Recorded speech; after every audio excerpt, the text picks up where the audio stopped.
এক অন্ধকার জগতের শেষ প্রান্তে, যেখানে বরফ আর আগুনের লড়াই চলে প্রতিনিয়ত, সেখানে জেগে উঠেছে এক প্রাচীন শক্তি। অগণিত দানব আর শত্রুর ভিড়ে সে একা, কিন্তু তার শরীরে বইছে আদিম রক্তের তেজ। এই সেই নেকড়ে মানবী, যার ভয়ে কাঁপে পুরো উপত্যকা। শত্রুরা যখন তাকে ঘিরে ধরল, সে সামান্যতম ভয় পেল না, কারণ তার হাতে আছে এক জাদুকরী তলোয়ার, যা নিমেষেই ধ্বংস করতে পারে যে কোনো অপশক্তিকে। একবার দেখুন তার লড়াইয়ের ভঙ্গি। প্রতিটি আঘাত যেন আগুনের এক একটি স্ফুলিঙ্গ। শত্রুর রক্তে লাল হয়ে যাচ্ছে শ্বেত শুভ্র বরফ। সে কেবল একজন যোদ্ধা নয়, সে এক ধ্বংসের মূর্ত প্রতীক।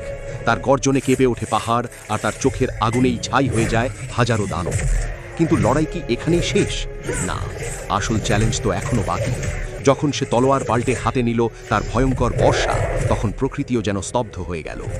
গতি আর শক্তির এক অদ্ভুত সংমিশ্রণ নিয়ে সে ছুটে চলেছে তার গন্তব্যের দিকে। সামনে এক বিশাল গুহা, এক রহস্যময় প্রবেশদ্বার। হাড়ের স্তূপ আর মাকড়সার জালের মাঝে সে এগিয়ে চলেছে। তার লক্ষ্য স্থির, পেছনে ফেরার কোনো পথ নেই। এবং অবশেষে দেখা মিলল সেই দানবীয় শক্তির।